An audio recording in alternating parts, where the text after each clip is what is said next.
Good afternoon. Today is Monday, December 8th, 2025. Welcome to the Building and Grounds Committee meeting. Time on deck is 17:38. We have an agenda before us. How would the committee like to proceed? Mr. Chair, motion we approve the agenda. Second. All right, we've got a motion. It's been properly seconded. All those in favor signify by saying aye. Aye. Any opposed? Hearing none. Motion passes. We have an agenda. All right, thank you so much, Mr. Chair. So as you can see, you have the agenda before you. I'm not going to read each of these items, but just provide a summary.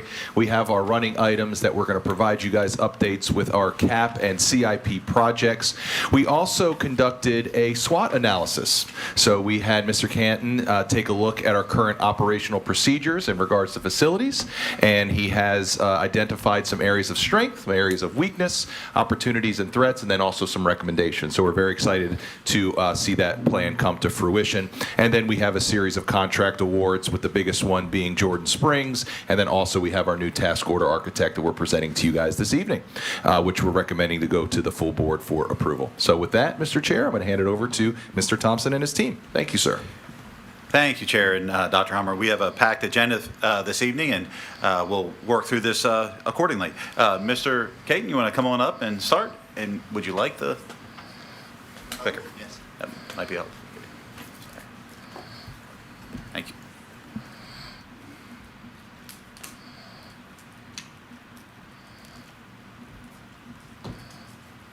Good evening, Mr. Chair, Committee, Dr. Hummer. Just a quick CAP update. The playground apple pie is complete. Bass Hoover, the boiler and water heater, the first boiler has been set and it is online. The other boiler is about to be online in the next coming week. So then those will both be completed. The Indian Hollow is 90% complete as of today. All we have to do is put the mulch in. The mulch has been a little frozen, so it made it a little difficult to have that spread and get it nice and even. So that one is coming along nicely. Armel, the equipment is completed. So again, we're at the stage now where we are just putting in the drainage tile, getting the site excavated a little bit cleaner, getting the borders up and getting the mulch in. But last week we would have been a little farther if we didn't have the inclement weather. A lot of our staff were out salting roads and being prepared for that. The Stonewall Elementary boilers are completed. Bass Hoover, the chiller, should be started this week. They were not able to start last week, so we're hoping that they can be on site this week and get that underway. The fire alarm system replacement for Millbrook High School, those drawings should be due to us either mid this week or next week from RRMM. And a cooling tower for Orchard View, we are also waiting for the drawings from RRMM as well for that one. And then that leads us into our SWOT analysis. Is there any questions as far as for the CAP projects before I move on? No? Okay. So the SWOT is a strategic planning technique used to evaluate 4 aspects of business by examining internal factors, strengths, and weaknesses, and also external factors, opportunities, and threats. Conducting this analysis helps decision-making by providing a clear overview of the situation. Our facility strengths. We have a strong, skilled team, a dedicated, motivated staff capable of meeting all of our district's demands. Also, we have established systems and protocols. In this county, we have 2 major building automation platforms, one being Niagara and Siemens. Those are your HVAC controls.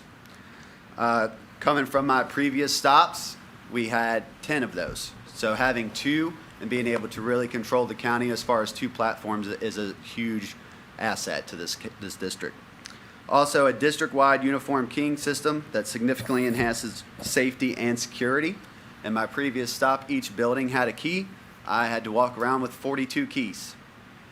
When I was with the fire marshal, I would be fumbling through them. Here you have 1. I have 1 key for this district, and that is a huge asset as far as safety and security goes. So I applaud you on that, and it's a huge strength.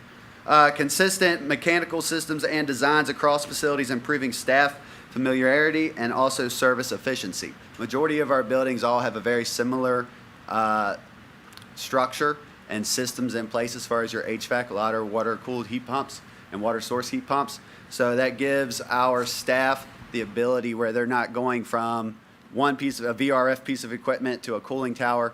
They really start to get to know what the equipment that they're working on, and that's a huge asset. Also, a big strength is your recently approved capital projects, the boiler replacements at Sharando High, Apple Pie Ridge, Bass Hoover, and Stonewall, the chiller at Bass Hoover Elementary, rooftop units for Sharando High, and the fire alarms at Jameswood Middle and Millbrook High School. So that brings us to our weaknesses, which is meeting the market demand. Costs for materials, labor, and equipment continue to rise due to tariffs and limited availability. Also, skilled tradesmen wages are increasing and driven by the high demand across the tri-state area. Replacement planning. Aging systems and equipment require proactive planning due to high cost and long lead times. Some of this equipment can have up to 40 to 50 weeks in a lead time where you're waiting for it. Roofs. Many roofs are at or beyond their 20-year lifespan, requiring a planned replacement. And your athletic facilities, ongoing updates and maintenance are needed to meet the usage demands and maintain sustainability. Our opportunities, building expansion and new construction. Expanding and constructing new buildings removes the need for modular units and their recurring costs. Mechanical and automation upgrades. Upgrades support preventive maintenance, avoiding system failures during peak use. Improved automation enhances comfort and service in learning environments. When we can change a we can change a set point remotely in a matter of seconds. That really makes a big difference for our classrooms. Building maintenance, proactive upkeep of windows, doors, roofs, and prevents costly failure. Athletic facilities, facility improvements lower yearly maintenance costs and provide reliable all-weather play surfaces. And then our targets are the aging equipment. Replace systems proactively as costs rise and parts are discontinued. Building automation, regular updates are needed to keep pace with evolving technology and maintain comfort as these rooftops are replaced. Some are not capable to tap into the existing automation, so you have to upgrade along with the mechanicals. Roofs, timely roof replacement prevents water damage and protects building infrastructure within inside the building. Added square footage, increasing space without more staff slows response times and reduces service quality. So that brings us to our next steps. Prioritizing needs such as aging equipment, roofs, and long lead time items. Develop multi-year facilities plans that aligns maintenance, replacements, and capital projects. Align budgeting with rising costs, plan upgrades, and future staffing needs. Strengthen preventive maintenance and automation to reduce failures to improve efficiency. Plan for market challenges by ordering early and preparing for delays. And communicate priorities with district leadership and adjust plans annually. Mr. Chair, if I may. Go ahead. In regards to the weaknesses, and thank you for the presentation, are there any aspects or certain systems in our school system that are more problematic than others that we're seeing that we have to replace more often, like i.e. like a fire system, or I hear a lot about boilers. Are those something that are more problematic for us due to wear and tear, or do we have any information on something like that? So I would say historically, no, I don't see particular systems that are not lasting their expected life expectancy. I know Mr. Caton's been here a short time. I don't know if he would have had the longevity yet to kind of take a pulse on that. But generally speaking, in my experience, stuff we're replacing, it doesn't owe us anything. I mean, 50 years on some of these HVAC systems. I mean, it's just a miracle that they're still running to the capacity that they are.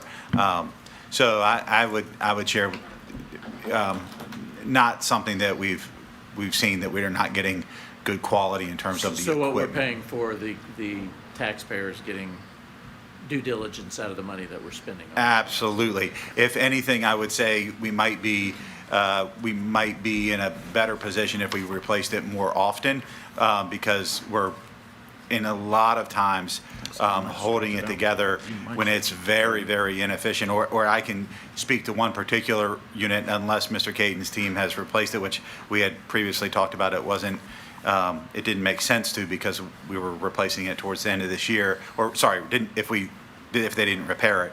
There is one particular unit that's running at 50% capacity because one of the compressors is down on the HVAC unit at Dow J. So I know the fix is coming, but I think if we were probably a little bit on the front end, a little bit more, but that takes dollars, and so it's one of those things that we just got to balance. So yeah, I fully stand behind the work that facilities is doing in terms of if they're getting good bang for the buck. I mean, we don't have systems that are, like I said, that aren't meeting their life expectancy. And specialties, I guess I would say, for maybe the next meeting or maybe in 2 from now, I know Mr. Caton and his team are working on a inventory of all of our major systems and their expected life expectancy, and then where they're at now in terms of in that progression of whether they're at the point that they need to be replaced. And that'll be all color coded. Anything that's over its life expectancy will be red. Anything within a couple of years, maybe 3 to 5 years of needing to be replaced, will be yellow.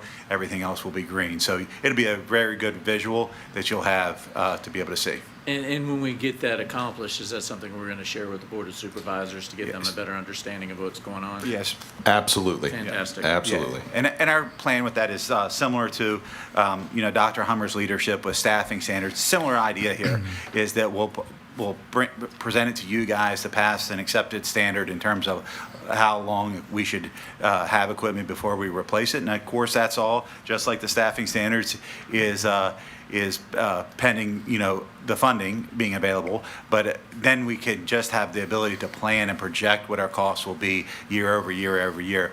And I will tell you that is something our whole operations team has taken on, and since we've come together as a team here just a few months ago. So School and Nutrition Services is doing the same thing. All of our teams that are on the operation side that can are partaking in that. I will tell you, Mr. Shepard and his team, Mr. Shepard and his team are also working on a standardization for our schools where it won't be necessarily expectancy on equipment. It'll be a standard for all of our schools. So when we go into a school and we build something or we renovate it or whatnot, this is the standard of what we do for Frederick County schools. So it takes a little bit of the, I don't want to call it guesswork, but because it's not guesswork, but it takes a little bit of the legwork, maybe is a better term, out of it. And again, I applaud Mr. Shepard and his team, and they're working on that. And I think that's something we'll see over the course of probably the next year, because there's some dollars associated with that to be able to work with an architect and develop a standard for our buildings. With respect to the different manufacturers for different systems, let's take HVAC, for instance. I know we have maybe 3 different types generally of that's in our different facilities, maybe 2. I think it's around 3. If we have components that go out with respect to the lead times, we talked about planning for market challenges right here on this slide. One of the weaknesses was lead times cost, right? If we have to get something up and running pretty quick and not having an inventory of parts to choose from, sometimes I know we've had to rob Peter to pay Paul, go on to eBay and think of creative solutions. I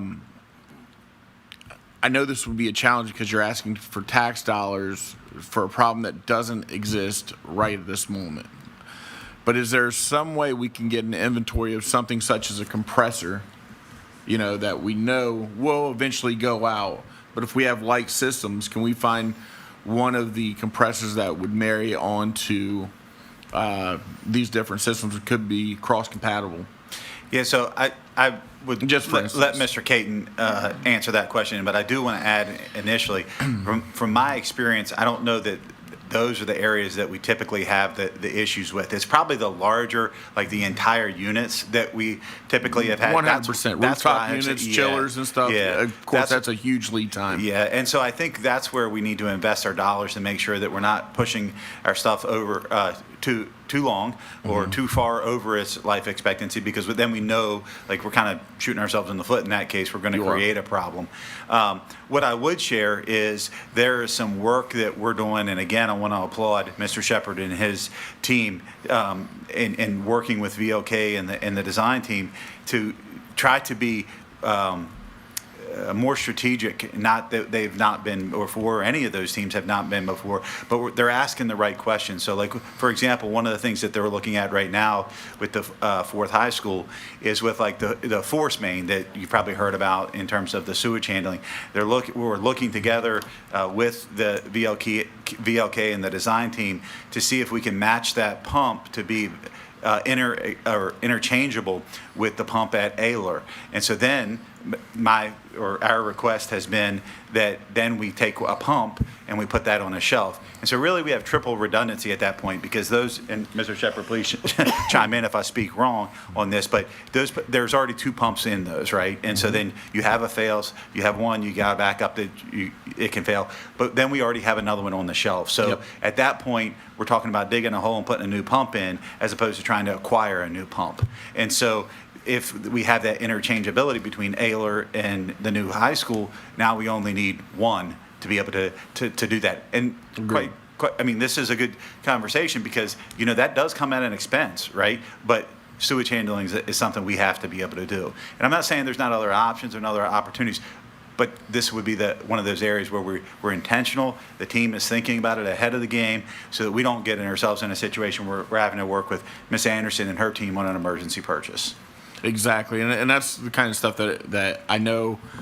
And Dr. Hummer, you've heard me preach it since you've got on the here at Frederick County, is having those future look aheads, seeing what's going bad. And I know that, you know, we beat it to death, and we see it, you know, monthly with these presentations of what's going bad, what can we do to get better, and what's coming up on CIP plans. But I'm glad you guys are having that look ahead, cross compatibility with pumps, especially for that stinky situation there. You know, it shows we're not just checking boxes. Yep. You know, we're actually looking ahead to problems that are known, that's real world, and that we experience. I know we don't have a whole lot of room over there at facilities to store stuff like that, and I was given the compressor analogy just for parts and everything else. But I'm glad you guys are looking into that. I'm curious to see, though, as far as being new to Frederick County, what your look ahead is as far as maintenance schedules, and how you envision going about that. Is it going to be linear across all the schools? But then again, that's a great way to have a standard. But then again, each school comes with different challenges. So I'm be on the sidelines here soon, but I'll be curiously watching to see how that goes about. And I'm sure, excuse me, the board members coming on next month will have those same questions. You know, to look at, and you know, as they're sticking their toes in the water as well, you know. So I appreciate it. Thank you.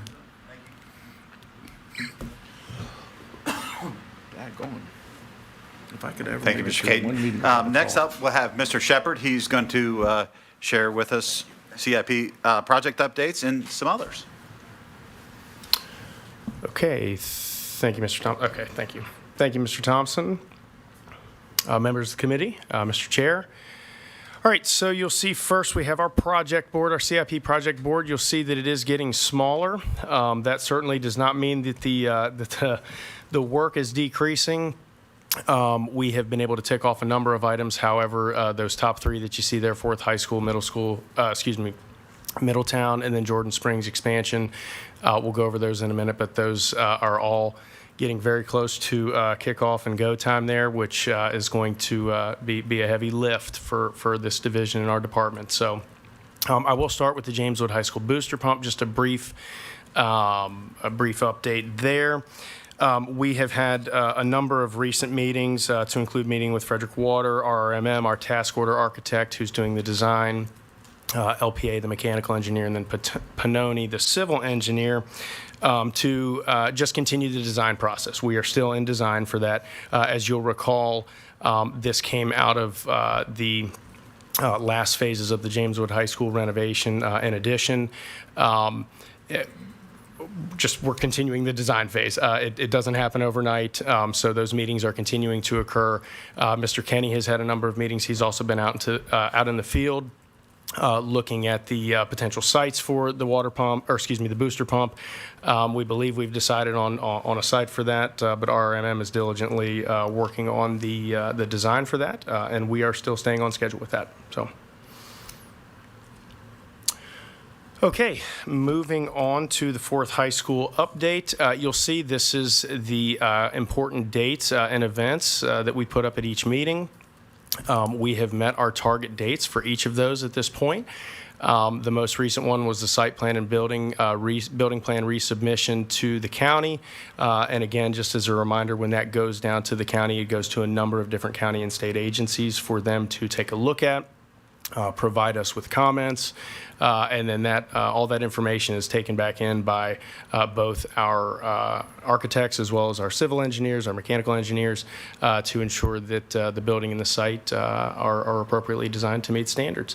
And again, all those target dates have been hit, and we project that we'll continue to stay on target. Okay, most recently, we have received the 65% construction documents, which again, we did receive those on time. Our floor plan is at a point where it's pretty set. We've really worked very hard to maximize the space that we have to ensure the highest number of students are able to be seated in that building. As most of you probably know, we do have a meeting directly following this one. VLK is here. They are going to present a number of different items related to the design of the Fourth High School.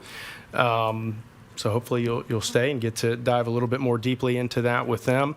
But we've got a number of different items that we'll have available to include different samples of exterior materials, things like that, as well as some renderings to be displayed. So.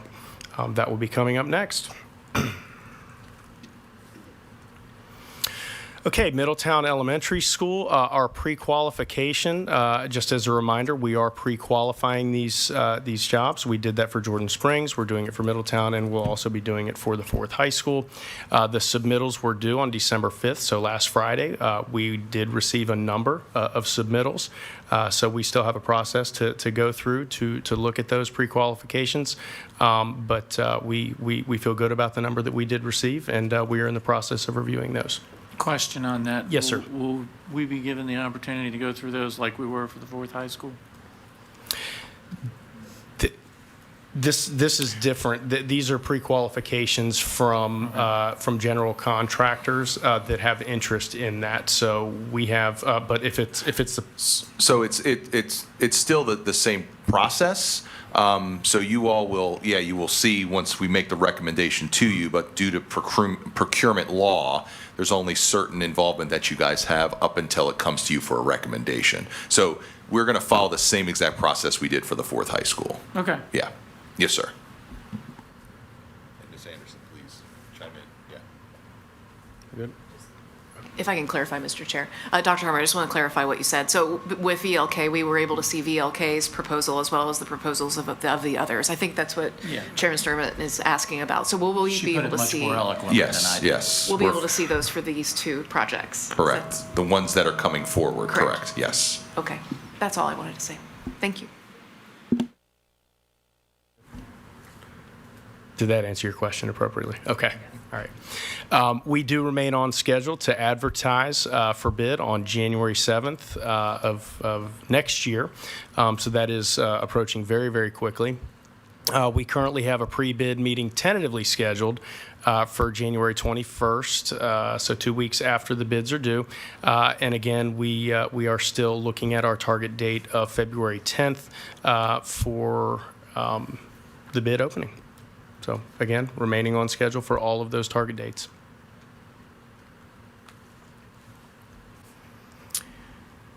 Okay, Jordan Springs Elementary School expansion. So we did receive bids, or a bid, which was opened on November 5th, 2025.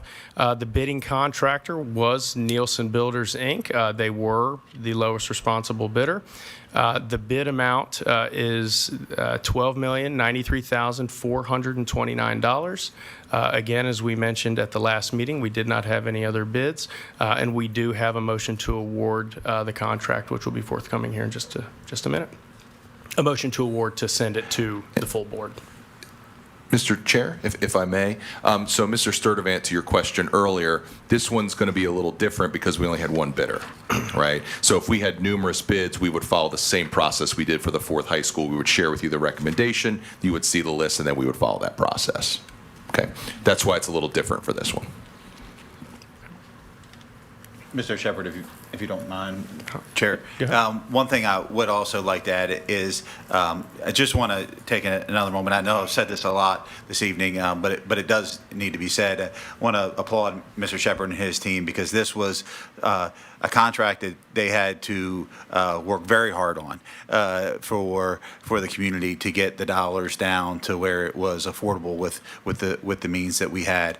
Additionally, I would share is we're looking at all avenues in terms of utilizing furniture that we have in the warehouse so that we're not purchasing new furniture. We've already had conversations with Mr. Plasters, the warehouse manager, to set aside a certain number of classrooms worth of furniture so that we know that furniture is furniture we will not have to purchase. So doing everything that we possibly can on this project to make sure it happens and is in a good place for the school and the community. And I want to make sure to ensure the praise goes to the appropriate people. I want to recognize Mr. Kenny, who has been through this process a number of times.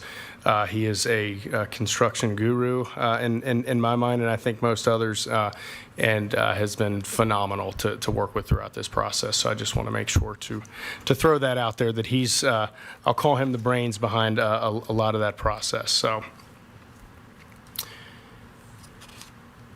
Okay, and I believe at this point I'm going to, you want me to? All right, well, we are going to be recommending a contract award, and then I'll kick it over to Ms. Anderson. But the project is the Jordan Springs Elementary School Expansion Project. The award amount, again, $12,093,429 to vendor Nielsen Builders, Inc. And at this point, unless there are any questions, I'm going to hand it off to Ms. Anderson. Does the committee want to do the motions now or save them to the end? We can do them now if you guys want. Okay. All right, Mr. Chair, I move the committee forward to the full board the contract award to Nielsen Builders, Inc. for the Jordan Springs Elementary School Expansion Project in the amount of $12,093,429.00 with the recommendation of approval. Second. Motion has been made. It has also been properly seconded. Is there any further discussion? All right, hearing none. All those in favor signify by saying aye. Aye. Any opposed? Hearing none. Motion passes. Send it to the full board. All right, so we're going to move on to the next contract award. We're recommending that you forward this to the full board for approval of a contract award to Diversified Educational Systems for millwork and casework for Jordan Springs Elementary School Expansion Project as a result of the vetting of a cooperative purchasing arrangement under the University of Virginia's Base contract. After a review of the costs associated with the millwork and casework, it was determined that we could save $18,040 procuring these services directly from DES through this cooperative. All righty. And Mr. Chair, just, Ms. Anderson, just want to clarify for the public, because I know you spent a lot of time talking me through this process, through the cooperative process. So essentially, we get a discount because they bundle the projects together and order the same amount of equipment for our project, for another region's project, and so forth, put them together and essentially get a discount, and they pass that discount on to us. So where we save is in the procurement process. Okay, I did not have that correct. Thank you very much. So we save it in the procurement process. Wonderful. Ultimately, we save money. That's the biggest deal. Thank you. Alrighty. There's a motion up on the board. Anybody want to grab that one? And Mr. Chair, I move. Wait, hold on 1 second. I apologize. This was, you already did this. Oh, no, that's my fault. In this case, work. My fault. And Mr. Chair, I move that the committee forward to the full board the contract award to Diversified Educational Systems Incorporated for Jordan Springs Elementary millwork and casework in the amount of $265,215.00 with a recommendation of approval. Second. There's been a motion made. It's been properly seconded. Is there any further discussion? Hearing none. All those in favor signify by saying aye. Aye. Any opposed? Hearing none, goes to the full board. All right, so that moves us to our next contract award, task order for architecture and engineering services. So first, I want to give you a little background about what task order is. Task order contract allows us to issue specific tasks as they arise. So by selecting a vendor through the competitive procurement process through a request for proposal, we competitively solicit professional services in A&E through that process. But doing it under a task order as those needs arise, it saves us from slowing those task project down by actively procuring in the competitive process each time a task arrives. So when you think about those tasks, think about a boiler replacement, a water heater. Usually we have to act quickly. But also by going through this competitive process, we assure that we are getting the vendor of best value, meaning that based upon their qualifications and pricing involved for the professional services that they provide, that in this case, we are recommending Alpha Corporation as our vendor for task order. And as you can see here on the slide, the way that the procurement language is written, this is the amounts that the Commonwealth of Virginia limits. But as you can see on this next slide, we are proposing, or I'm sorry, you should have a motion there I with have you. it. And I'm gonna, you got it? So I'll let you Mr. take Chair. a minute to read the motion. Mr. Chair. Mr. Sturdivant. I move the committee forward to the full board the contract award to Alpha Corporation for task order architecture and engineering services in an amount not to exceed $350,000 for a single project and a total amount of $10 million in a contract term. Second. Motion has been made, properly seconded. Any further discussion? Hearing none, all those in favor signify by saying aye. Aye. Any opposed?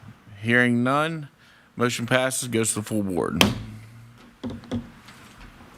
All right, and I think that this is our final contract award recommendation for the evening. As you can see here for the James Wood Middle School fire alarm replacement, we are recommending that the award go to Patriot Fire and Security, LLC. They were our only bidder on this project with a bid amount of $347,330. This was under the invitation for bid competitive process. So since there were no other bidders, they were deemed the lowest and most responsive vendor.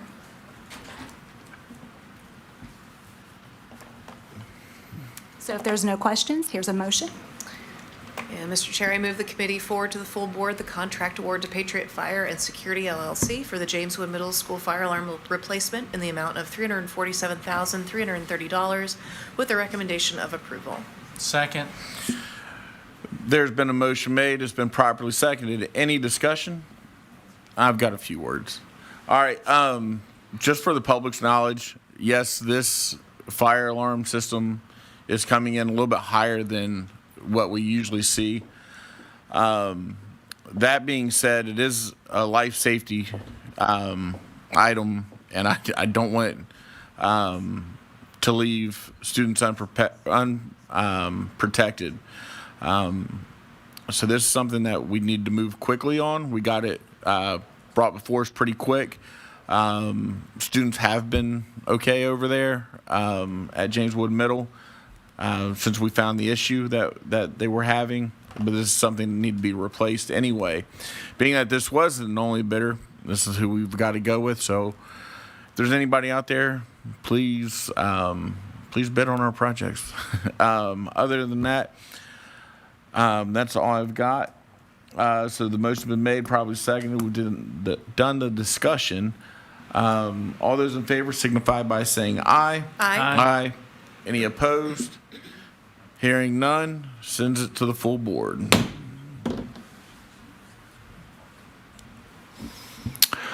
All right, well, that's all of our items for you all this evening. I want to thank you so much for all your support, and if you have any questions, we're here to answer them. Anything? Mr. Chair, I move that we adjourn. Second. But motion for adjournment has been made. It's been properly seconded. Any discussion? Better not be. All those in favor signify by saying aye. Aye. Any opposed? Hearing none, we're out.